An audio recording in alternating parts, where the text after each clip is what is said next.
morning, modern witches. Welcome back to Lupin Hollow. I'm the Witch of Lupin Hollow, your host, and today we're talking about fear. Fear is one of those things that we all experience and that kind of holds us all back from a certain amount of our potential. So first I want to talk about the fact that parts of your path might bring about fear and anxiety for you in different ways. So first of all, for a lot of people, myself included, coming out of the so-called broom closet can be a really scary experience. It's this sort of thing where we assume that we know how people are going to react. And so, because there are certain other spiritual paths and certain people in the world who are very anti-witchcraft or anti-alternative spiritualities, we first of all assume that most people are that way, although in my experience, that's not necessarily the case. And second of all, we assume that even the people we know, follow a different path or are not going to agree with our path, we assume that we know for a fact they're not going to be accepting of us. And in my experience, that's also not necessarily true. There's always going to be there's always going to be someone who's not going to be supportive and not going to accept you as you are. And that in and of itself can be a reason to feel fear. But just know that, when you really release that fear of judgment, of stigma, and most importantly, it's the fear of losing that person's respect. So it's not fear of judgment. I want you to recognize that within yourself, that if you are, in the broom closet and you're worried about sharing your practice with other people, you are not afraid of judgment. So whether that is, a relative, your partner, a friend, maybe it's someone who, you have a lot of respect for and you want to make sure that you don't lose their respect in turn. It's very common and totally understandable, but you have to work through that yourself, and we're going to talk more about shadow work a little later in the video. You have to work through those shadows around why do you feel like, that person's respect is important to you? Why do you feel like you're going to lose their respect? Is there part of you who isn't respecting yourself? And so you assume that they aren't going to either. You have to work through those shadows so that your path is not surrounded by fear, because when we're practicing in fear, it can definitely hold you back from your potential as a witch. And that's not to say that you can't practice in the broom closet. That's definitely not the case. You definitely can keep your path as private as you prefer to, but just know that, the more accepting of yourself you are, the more you'll find that your surroundings are accepting of you too. So now, what about other kinds of fear, right? And how can your spiritual path help you to work through that fear, and most importantly, help you to be able to take action in your life without fear? Because your spiritual path, especially as a witch, the tools of magic and witchcraft are really here to help us create the reality that we want. They're here to help us manifest our most magical existence, whatever that means to you. And so there's really 5 ways I find that your spiritual path can really help you to start taking action without fear. So number 1, use your spirituality to really get to know yourself more deeply and to know what your own needs are. Okay, because a lot of times if we are feeling fear around something, whether it's in work or relationships or your home or whatever area it is that you're feeling that fear, it's because you fear that whatever decision you're about to make is going to make you lose something, right? And so that's coming from your ego. Your ego is there to help you make sure that you stay alive, you have shelter, you have food, you have love and support, you have all of the things that you need to support you as a human. Your ego is saying, no, this decision that you're about to make is going to make us lose, one of these big things that we don't want to lose. And so you have to get to know your own needs so that when those fears come up, you can say, yes, we might lose something. We might lose whatever it might be, right? We might lose money or we might lose someone's respect. But we're going to have these other benefits that we're going to get out of it. Sometimes it's okay to lose something because of what you're going to gain instead. And so you have to know your own needs and be able to tell yourself when the fear is okay, when it's okay that you might lose something, or it's okay that you don't know what's going to happen.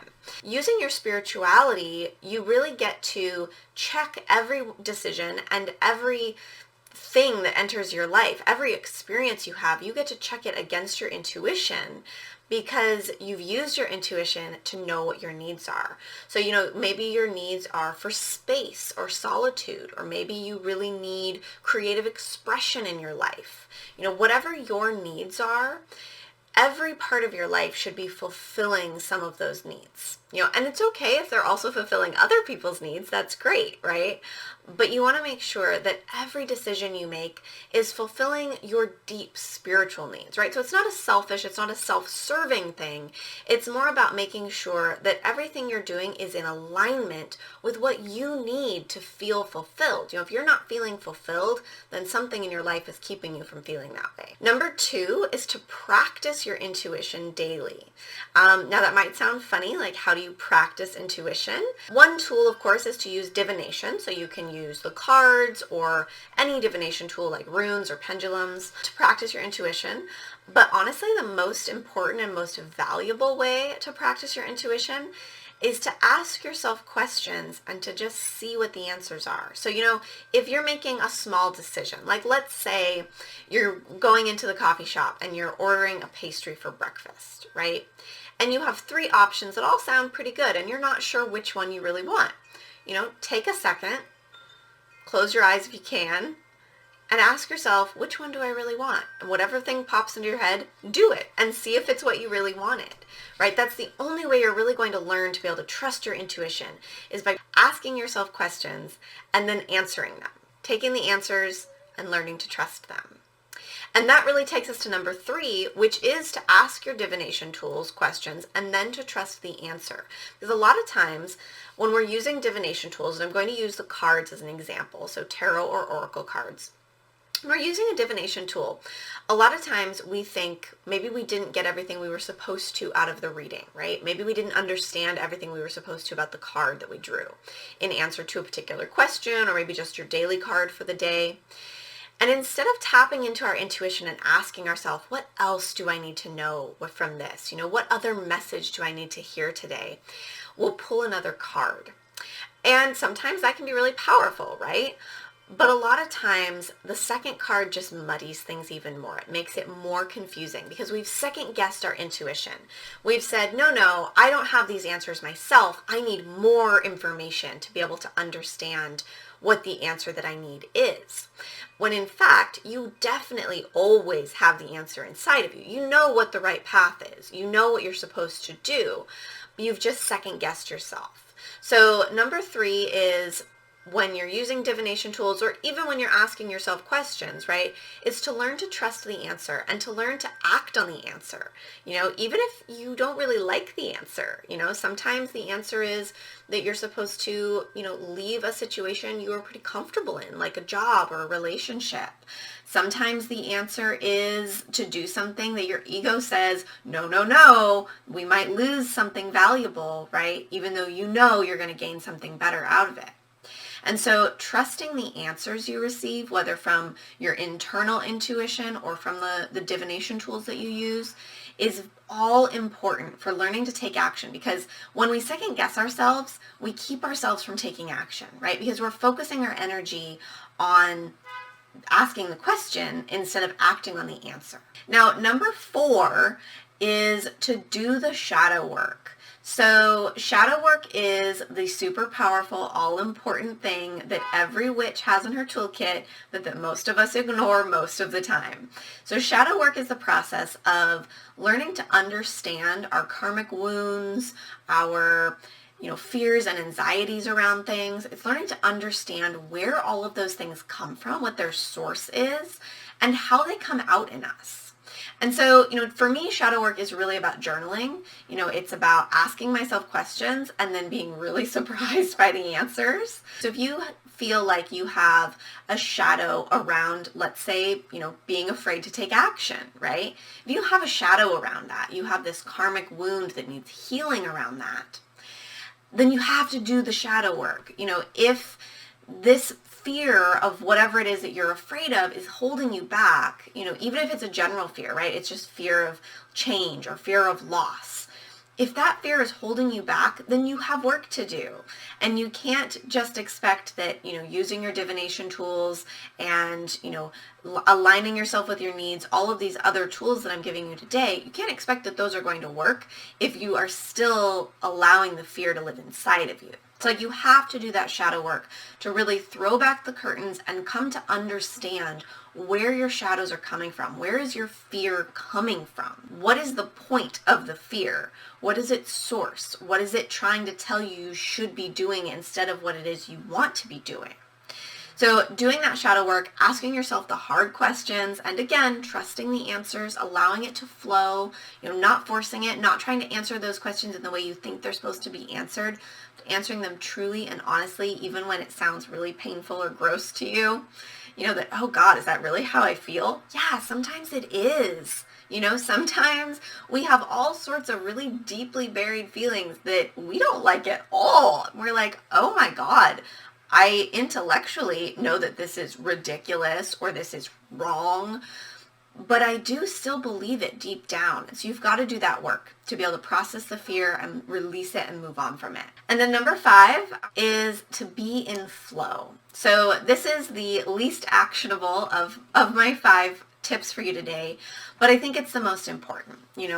A lot of times when we are feeling fear, it's because like I said, we're afraid of loss, or we're afraid of change. We're afraid of something in our life going away and being less comfortable than we once were. And sometimes that's okay, and sometimes it's not, right? Sometimes we're feeling that fear for a legitimate reason. And so you have to be in flow and be able to understand when fear is legitimate or not, right? Fear is not a bad feeling. Fear is a very vital and valuable animal instinct. Animals feel fear when they're threatened. We feel fear, yes, when we're threatened, but also, when we're threatening ourselves. And so we have to learn to really be able to feel into that flow and know when it's coming from ego, when it's coming from intuition, when it's coming from someone else and we're picking up on it, it's being projected onto us, right?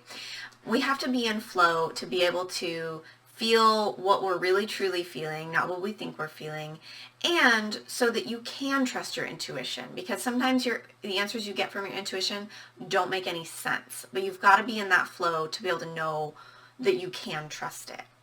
So just to recap, number 1 is get to know your own needs and yourself more deeply through your spirituality.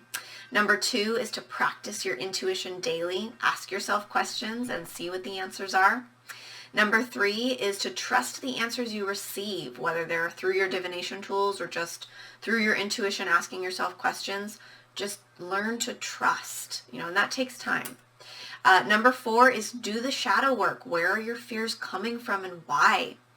And number 5 is to be in flow. Learn to trust, learn to ask your intuition, check everything against your intuition, and learn to know where your fear is coming from and when it's legitimate and when it's not. So that kind of wraps us up for today. Comment below and, tell me where these kinds of fears are coming up in your life. Do you have a fear around coming out of the broom closet? Do you have fear around losing someone's respect because of your spiritual path? And how are you using your spiritual path to alleviate those fears, to release them and let them go so that you can really live in flow and live in alignment with your spiritual path? So comment below and tell me all those things. And, make sure that you follow us so that you can be notified whenever we put out a new video. And I will see you guys next week.